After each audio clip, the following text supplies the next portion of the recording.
What's up, guys? Michael Corsentino for BehindTheShutter.com and Shutter Magazine with my first lighting tutorial for 2020. So first of all, Happy New Year, Happy New Decade. That's pretty exciting stuff. So I hope you all had a great holiday and are looking forward to the new year. So I want to kick things off with a video that shares with you what I would call 5 must-have modifiers. Okay, now you don't have to have them all at once. That's the main caveat. I want to say that right up front. In fact, I wouldn't recommend that you get all of these modifiers right up front.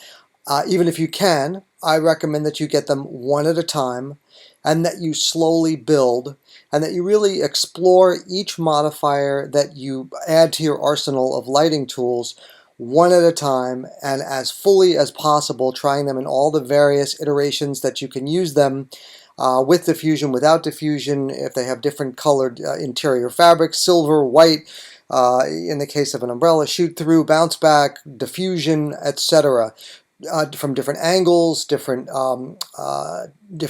directions, different distances from the subject. All of those things are going to impact greatly what you can do. Each of these 5 modifiers is extremely versatile, and you can do an absolute ton with each of them. So I definitely encourage you to really push as far as you can with each modifier that you get before moving on to the next. So I want to kick things off with an umbrella. Okay, this is a large umbrella that you're looking at here. It's a deep umbrella from Chrome. One of the cool things about this umbrella is that you can position the light head further into the umbrella or further out of the umbrella, and that's going to impact the level of contrast that you get. But any umbrella that you can get your hands on is really a very useful tool. And umbrellas are often maligned by lighting snobs like me, because they don't offer you a lot of control. Basically, they're very scattershot.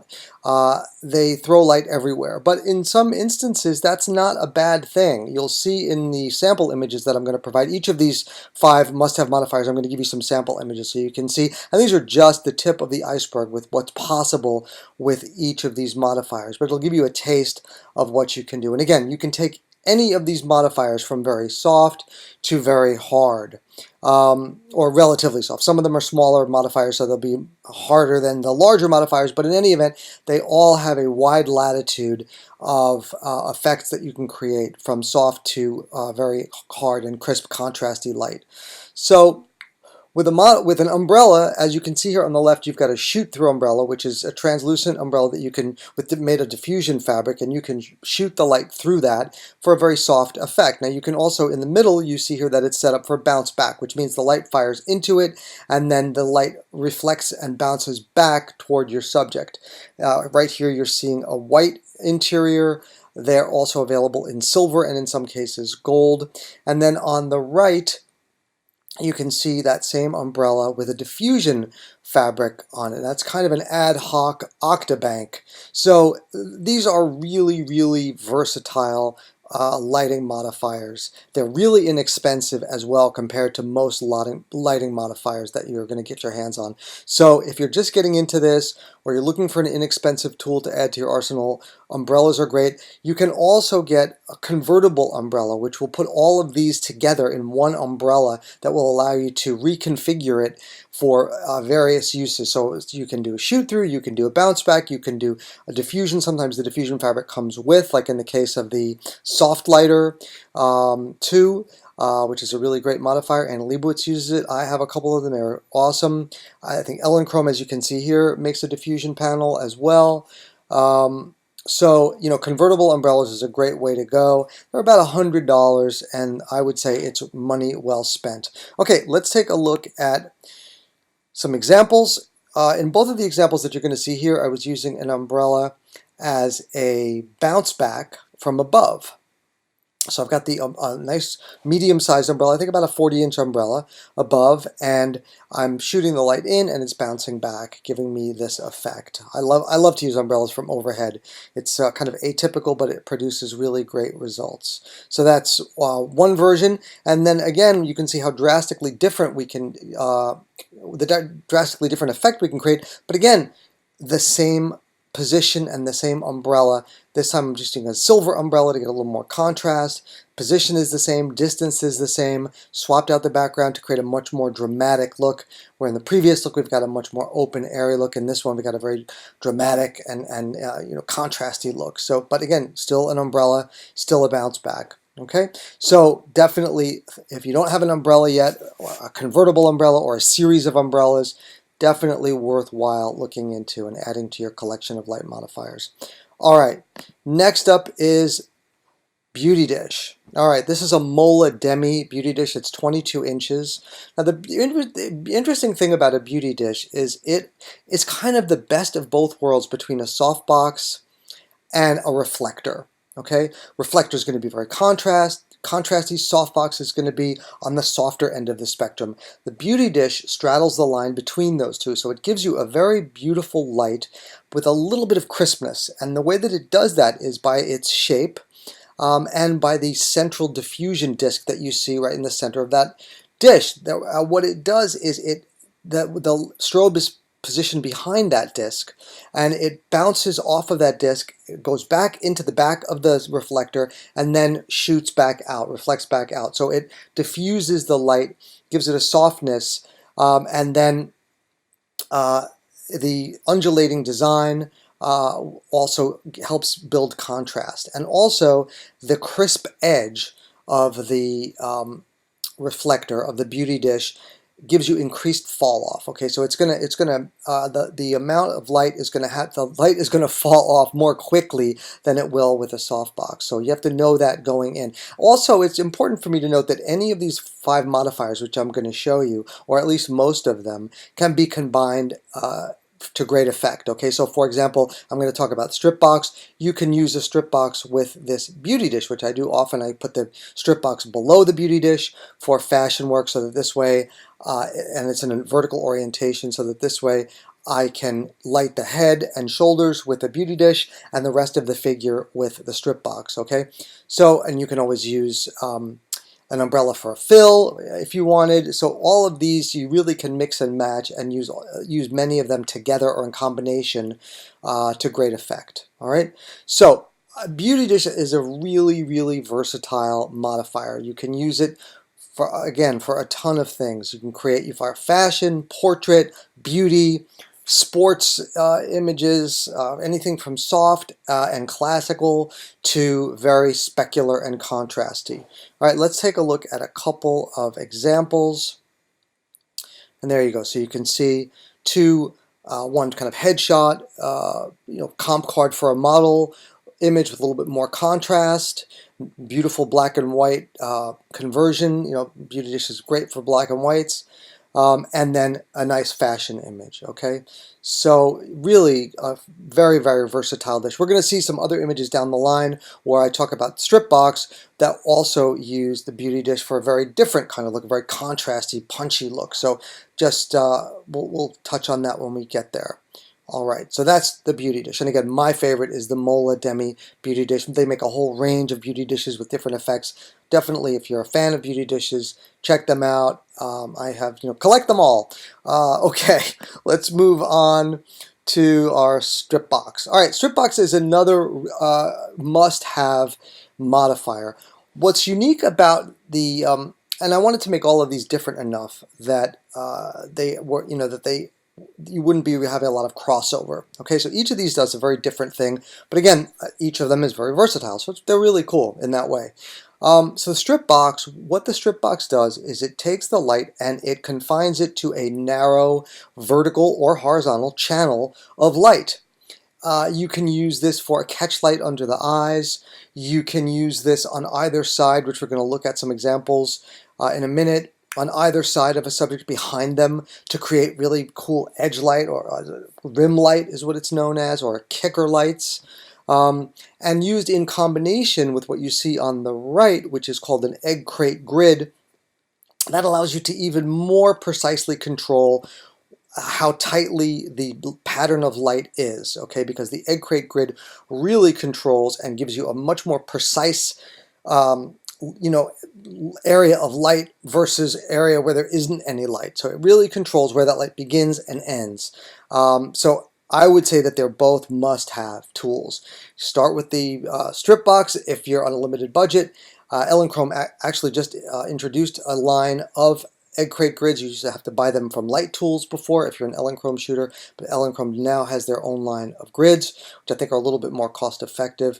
Again, super versatile tools. I typically use a 30-degree grid. They come in different degree ratings. The smaller the degree number, the tighter the pattern of light. Okay, so 30 is a good kind of general purpose degree number to use for egg crate grids.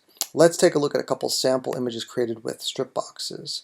All right, so again, these are using the strip boxes from the side, left and right on both of these subjects, to create this really cool edge lighting. And it adds dimension and a sculptural quality to the light that you just can't get easily with any other tool. It really allows you to really dial in the effect in a very cool and powerful way. All right, so that is strip boxes. All right, next is going to be the small deep octa, and these are all, you're seeing a lot of Elechrome because those are the modifiers that I shoot with, but don't get hung up on the brand. Whatever your brand of choice is, all of these types of modifiers are available, so use what you're comfortable with, use what you can afford, but these basic form factors and functionality that you're seeing here with these modifiers will give you similar results, right? So the small deep octa, this is a 27.5-inch small octabank, and it's got a removable diffusion panel on the front and interior diffusion fabric on the inside. Each of these can be removed or added, or in combination. You can just use the diffusion panel to remove the inside diffusion fabric if you want. So you can really kind of vary the effect of contrast and power that you're getting from the light with these different options. Okay, you can also use it bare, and it's a silver interior. You can get a very, very specular look out of this. Other cool thing is it sets up super quickly. It's got a spring-loaded mechanism, as do all the Elechrome Rotolux softboxes, so it's very easy to set up and take down on location. It's very small. It fits into a suitcase. I travel with it all the time. Great on location, very lightweight. Okay, so this is kind of my go-to fashion location light and modifier kit. Not that head, that's a heavy head. I use a very lightweight quadra head. Okay, so here are a couple examples. So you can see, create a very different look. On the right, we've got a really open and airy look, and of course I'm doing that with exposure, but the amount of diffusion on the front of the modifier also goes to the quality of the light. In this case, a very soft look on the right image, and on the left where we've got a much harder quality of light, much more contrasty quality of light, where I'm using less diffusion fabric. I might have even been using it just bare in this case. I'm not sure, I don't remember, but I know that I'm always using that. I have an assistant hold it on a paint pole so that they can kind of boom it in, and it works brilliantly. It's lightweight, easy to travel with.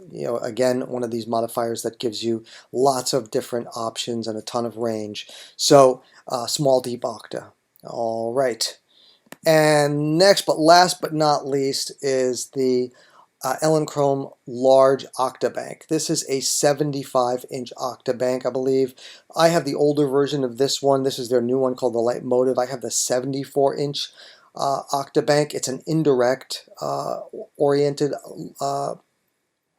what's the word I'm looking for? An indirect orientation for the light head. So the strobe sits facing in toward the umbrella.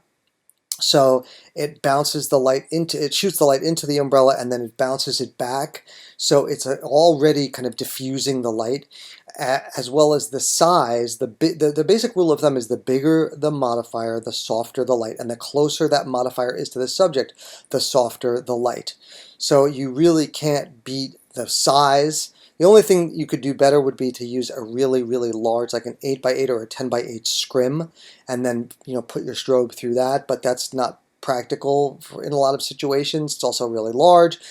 This is a kind of a good, as large as you're going to get with a softbox for all intents and purposes. So, and it's got, again, different levels of diffusion. It's got a diffusion panel on the front and a diffusion fabric on the inside, I believe. And you'll want to use, if you want something really soft, obviously you'll want to use both. So let's take a look at a couple example shot with that. So here you can see studio on the left and location on the right. So you can use one of these on location.